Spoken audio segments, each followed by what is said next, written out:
Inspirations. I am so happy to be back again this week. We are at week 2 with this 30-day journey that we are on together of my healing. If you watched last week, I talked about the accident that I was in on March the 23rd. And you can go back and check that video out. I'm not going to get too much into that. But we are at week 2. So it's 14 days of really a little bit more than that, maybe 15 or 16 days. And my pain level right now is probably about at a 6. I'm walking around a lot better. I'm moving around in my bedroom, as I told you before. Yesterday, like I said, we celebrate the small victories. I was able to go up about 4 stairs, and it was more painful coming down than going up. I believe. It was painful either way, but it wasn't as bad. And so today, if you notice, I'm kind of in a different space. I was able to come down the stairs. Yay! I was able to come down the stairs. My husband, he shadowed me from the front, but I was able to take one step at a time, and I can remember, I have something written, and it may be in my upcoming, but I talk about baby steps and taking baby steps, and in this process, that's what I'm learning. I'm learning that even though my mind is a lot quicker than my body, I still have to take those baby steps and not negate the fact that my body has suffered a lot of trauma. And so, I have to take my time, and it reminds me. So, I'm able to get down the stairs. I have a doctor's appointment, and I have some other doctor's appointments that are coming up. So I'm going to try to make these videos in little small increments, not too long. I'm trying to go no longer than 20 minutes because I know people's time and everything. But like I said, I love my tribe. I love this community, and I so appreciate all of your prayers and your encouraging words. Thank you. Thank you so much. I'm honored by that because you don't have to do it. I don't take anything for granted. I try to my best ability not to take anything for granted. And anyone who really knows me and are really close to me know that consideration is one of my biggest pet peeves, to be considerate. And so I'm considerate of the fact that one would take the time out of their schedule, out of their day, to send me a text and say, hey sis, just want you to know that I'm praying for you, or to put a post on Facebook. No one has to do that, and when they show that act of kindness, it's just amazing, and I don't take that for granted. So I love you, and I appreciate you so much. Last week, what I left off, I'm gonna talk about a couple of things, and we'll see how far we get into it as far as this process. But I talked about how the accident happened on Wednesday, and then that Saturday, several days after, I was using the ladies' room, and I started feeling sick, and I wasn't feeling well, and I wound up passing out.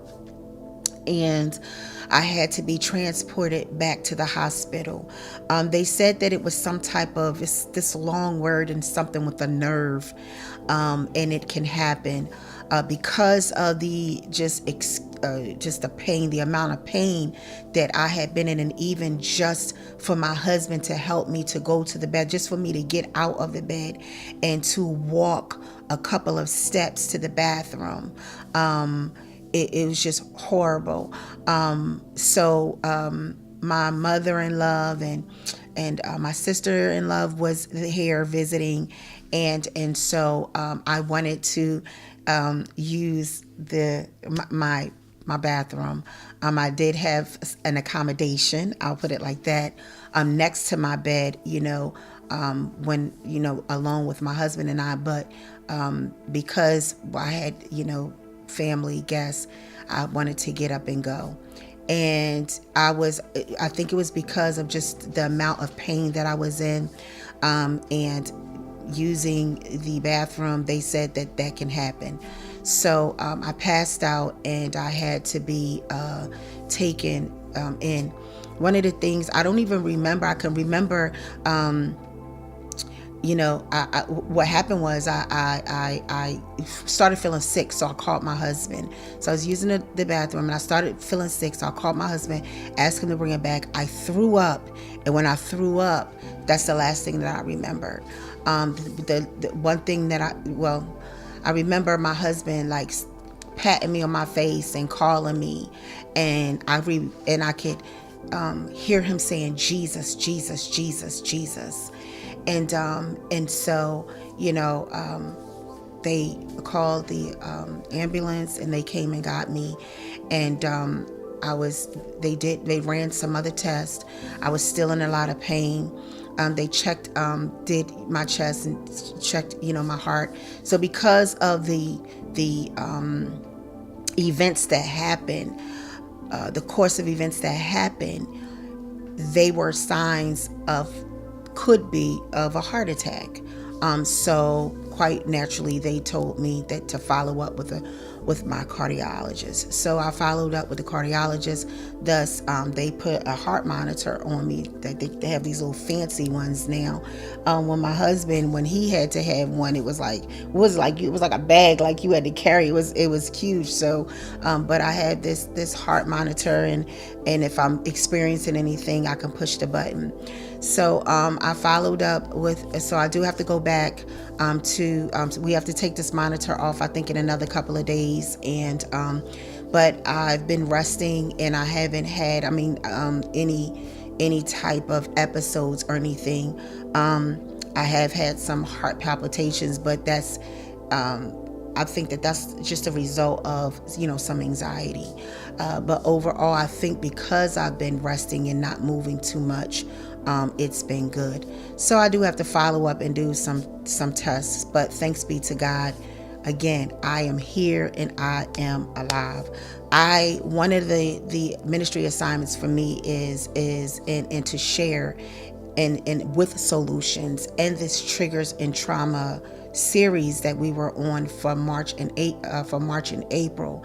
And one of the things that the Lord gave me was that we need to transition to transparency. And so at the comfortability that whoever, when you're speaking, because we overcome by the blood of the Lamb and the word of our testimony. When I share my story, or when I share my testimony, it's encouraging, and it can be an encouragement to someone else. And instead of me holding everything in, and holding it, I need to, release it. There was something that I had written down. I'm gonna try to find it while I'm talking, because I was looking over it, and here it is: triggers and traumas released by truth and transparency. You release the traumas and the triggers and things that have happened to you,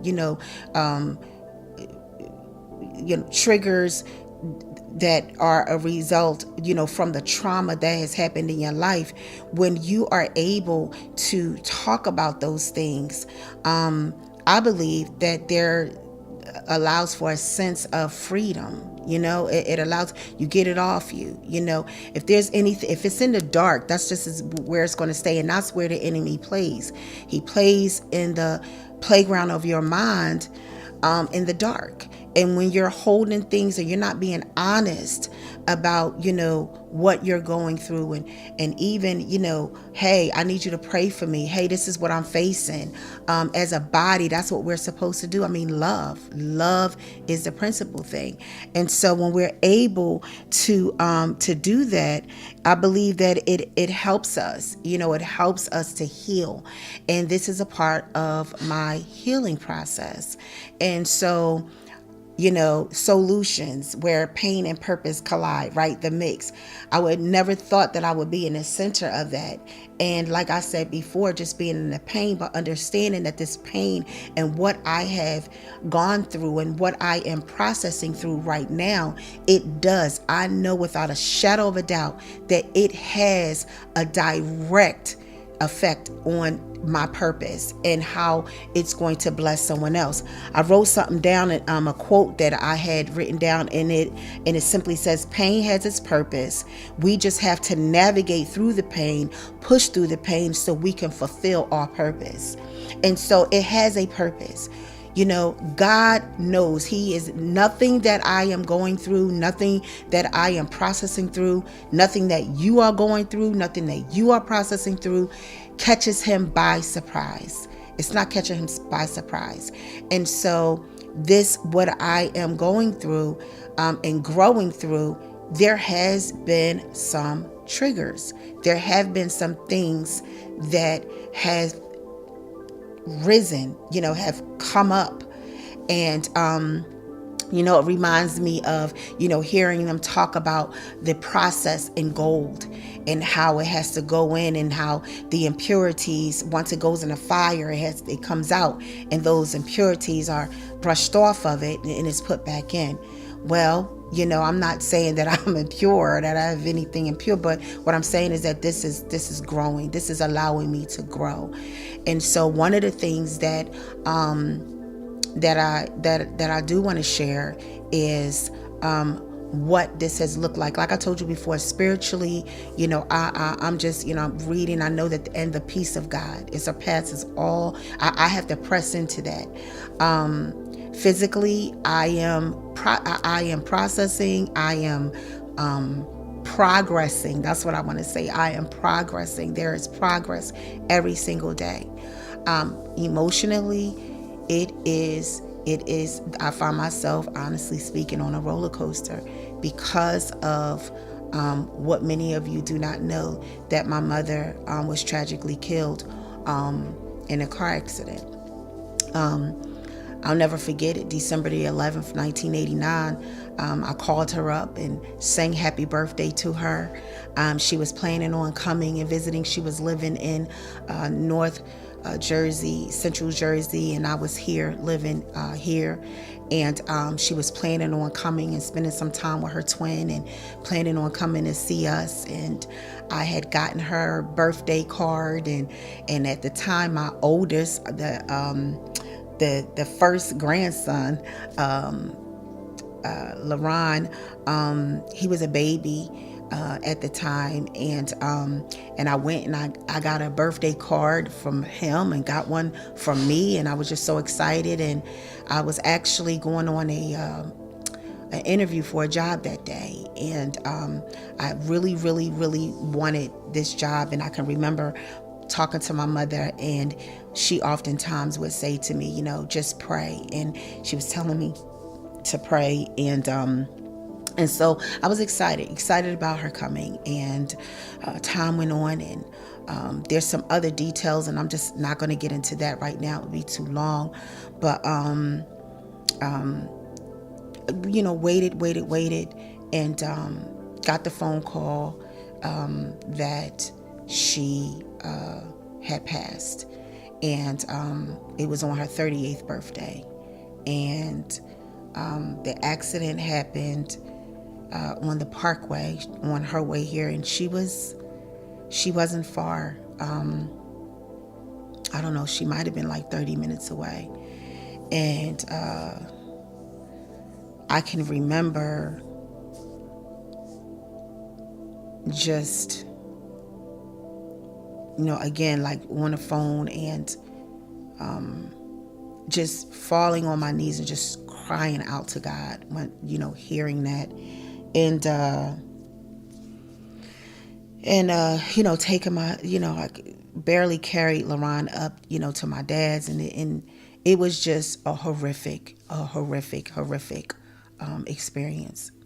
The one thing that I did experience was when I fell on my knees and I called on Jesus, there was a peace that came over me. And and he carried me through that moment. And again, there's some more other details, and you'll read it in the book. But the point that I want to make with regards to triggers and traumas, and with me, was that I had didn't realize, I knew that it affected me because of some things that I went through after my mom passed away. I suffered a lot of anxiety and different things. There was a tremendous amount of fear of if my husband or my dad would go someplace. And I think some of you have heard this testimony, the type of anxiety and the type of fear. But I never felt like, as far as like driving, like I never had any issues with driving until I had an accident prior to this one. And I'm hoping that I may have the picture to put up, but it was like my car slid off. It hit a slick spot in the rain. It was raining that day, and my car literally slid in between a pole and a tree, and it was almost as if it was guided. Had I been maybe a half an inch over to the left or a half an inch over to the right, God knows what could have happened. But it was almost as if my car was guided. And after that experience, began to have, just thinking about my mom and thinking about, the accident, because what nobody knew, not even my husband, but for years the enemy had tormented me and made me feel like that I wasn't going to make it to my 38th birthday. And so, dealing with all of these little things, and especially with the accident. So I get past the accident. The only thing that I didn't have any problem with driving, but it was the rain. And it would, really, really cause me some anxiety. Okay, fast forward, I get through that and I'm okay. And now here we are today, and having this most recent occurrence. And, I was talking to my sister friend, Lady Dee, and I said, there had been multiple, I forgot the word that I said, but it was like, attempts on my life. So I know that I have purpose. And I want to pause here, because you need to know that if you find yourself going through in the midst of a storm, and it seems like every time you turn around there is something, you're doing something right. You are doing something right. Just stand firm, stand still, and trust God. And pray, and make sure that you have a community of people around you, the right people around you, that's going to allow you to be yourself, to be honest, to be transparent, and they're going to be able to lift you as well in that. And I thank God that, I have that. So here we are now at this second accident, and I feel like that because of how bad it was, it's taken a different type of toll, right? But I'm still, trusting God in this process. Yesterday is a prime example. I saw a picture of the street where the accident happened, and it triggered me. And I didn't realize, I could literally feel it coming on. Like I could feel the anxiety coming on. And I just went and I called for my husband to just come and just hold me. And there would have been a time when I would have just tried to deal with that like by myself. But I realized that, that's not always good. And so I was able, to get that out. And it doesn't mean that I don't have faith. It doesn't mean that I don't love Jesus. It doesn't mean that, I'm not healing. It just means that I'm a person who experienced something really, really bad. And I just have to process through this. And I am a winner. I know that. And I know what to do. I know what to do. We just have to allow those moments. It's just like, me losing my mother, so tragically and so suddenly. You don't expect somebody just to get over that overnight. No, there's going to be some things, but you have to, whether it's therapy, whether it, again, your community, prayer, reading the word, meditation, making sure that you're in a safe and a good space. And that's what, I'm continuing to do. So, yesterday, that was a serious trigger, but I got through it. Right, Ray? I got through it. And, it was tough, and sometimes still, tears come to my eyes, but I got through it, and I'm going to continue to get through it. Why? Because what did I say? Pain has its purpose. We just have to navigate through it, and we have to push through it and understand that there's purpose in it, and we are more than overcomers. I want to just real quick, and Raymond, how am I doing with time? Am I doing okay? Because I don't want to go too long. 21 minutes. Okay. I'm going to we're going to a few more minutes so I can rest up. One of the things that the takeaway with where the enemy tried to really mess with me with my mom was because when that morning, I called my mother and I sang happy birthday to her, and I hung up. And I said, oh man, I forgot to tell mommy I loved her. But I'll tell her when she gets here. And I had it all planned out. That LaRon would be on my hip, holding with his little tiny hands, holding the card. And we would, I would say to her, hey, I wanted to tell you that I loved you over the phone, but I felt like it would have been better to tell you face to face. And I never got that opportunity. And so, just even with this and how quick, we, and I don't know whether I talked about it before, but how quick and how fast that hit was, and how quickly it all, everything happened. I didn't even have time to say anything. All I could do was gasp for air. So I'm saying it to say, take time to tell the people around you that you love, I love you, because tomorrow is, it's really not promised. And so, and I know that my mother, knew that I loved her, and I just rest in that. So, I'm again, physically progressing, emotionally progressing, pressing into God. I have, Isaiah was so sweet yesterday. He just sat next to me and just rubbed on me and tried to,